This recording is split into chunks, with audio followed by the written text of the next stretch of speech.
So last night, Hillary Clinton won the New York presidential primary. Now, essentially defeating Bernie Sanders.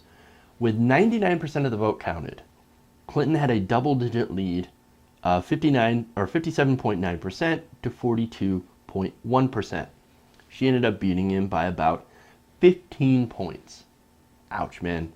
Make no mistake, this was a significant victory for Hillary Clinton. Now, in the end, Hillary Clinton walked away with roughly 33 more pledged delegates than she had coming into New York. So, once again, adding to her pretty significant pledged delegate totals. Now, in New York, she had some major advantages. And yesterday, I had opened up the show with saying that I didn't think that Hillary Clinton was going to win New York. I predicted about a 5 to 10 point spread.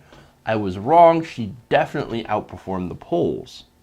So, once again, I wasn't too surprised, but the margin I was off on. So, and that happens. People make mistakes. I'm not a prognosticator. I certainly am not a crystal ball, though my head is very shiny, like one. So, whatever.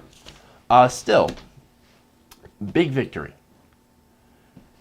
What helped her with that victory is that she had some major advantages in New York. Not only did she serve there for as senator for 2 terms, I believe, she's also close to Wall Street, of course. So she won some of the very, very big areas. She won all the metropolitan areas. New York City, Buffalo, Albany. Now, what's funny is that the entire rest of the state of New York, outside of all those urban areas, completely Bernie Sanders. Kind of funny how that worked out, right?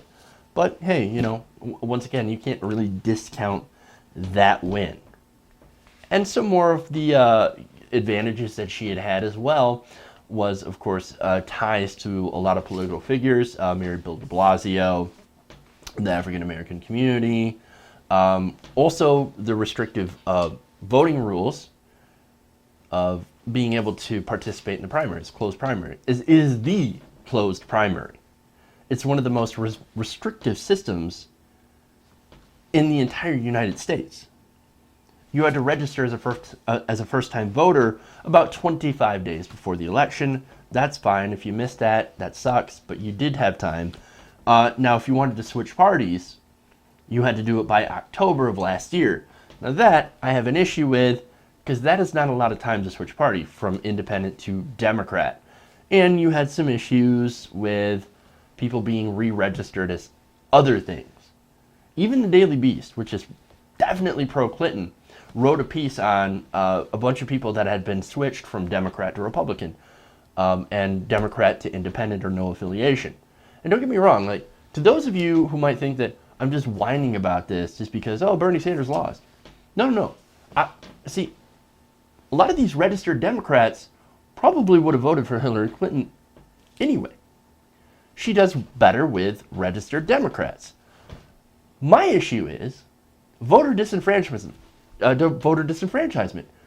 don't care who you vote for as long as you get a chance to vote. And that's the thing. When you have a closed primary, you end up running into these problems of voters being deregistered, being taken off the voter rolls, and then having a system where you had to register by October 25th of last year. October of last year. Don't know where the 25th came from, but October of last year, that's a problem.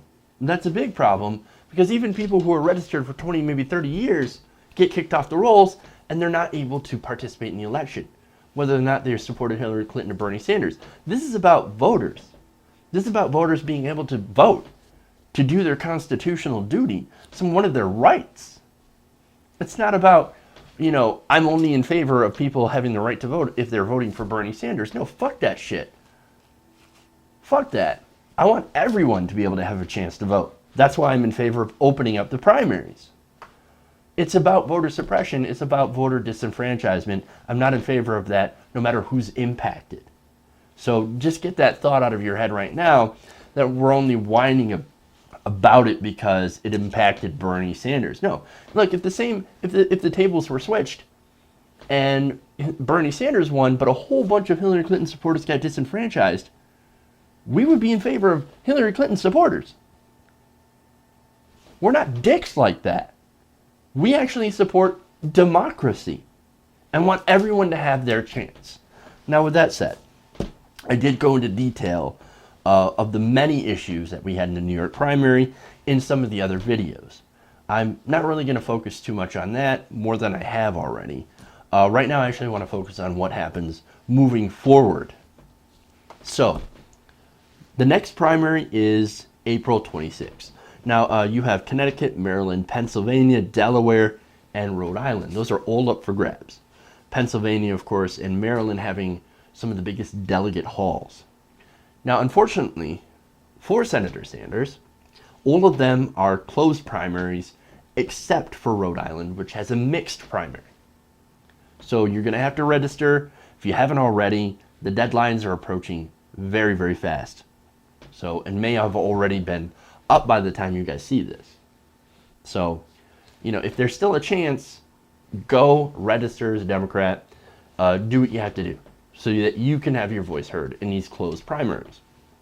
Now, as I said, Maryland and Pennsylvania have way more delegates. When they're combined, they have more delegates at stake than New York. If Sanders does not win any of these states, any of them, then I think it's over. His campaign, I mean. Now, that doesn't mean we should all go home. It just means that we fight harder to hold Hillary Clinton's feet to the fire. She wants to claim to be a big, bold progressive, which she's had. You've heard it. I'm a progressive who gets things done. Well, fine. Let's do our job and hold her to that, if she becomes the nominee. Now, make no mistake. For those of us who support Bernie Sanders, we are the underdogs. We've always been the underdogs. The progressive movement has always been the one that has been fighting against the establishment, the one percenters, the bought politicians, the regressives that were trying to hold us back and take away what little progress we have. Even if we end up losing this battle, the war for progress will continue, because change and progress is always going to be a fight. It's always going to be a battle. Against them, hell, against human nature itself. Because we as human beings are naturally resistant to any sort of change. So this movement, win or lose the election, has to absolutely continue. All the way into the down ballot races, into the midterms, into 2020. Look, we cannot stop fighting. We've got to keep moving on. We've got to keep moving forward. That said, I'm not saying everything is lost with Sanders. Now, if you listen or watch to mainstream corporate media, this is about the 27th time that they said, oh, Bernie Sanders, it's over. It's over for Bernie. It's over. It's not over. They don't get it. This isn't just a campaign for president. This is a movement that can and will survive even without a presidential pick. As for Sanders, his chances did get a lot harder after last night. Let's keep this real, right? But it's also not impossible.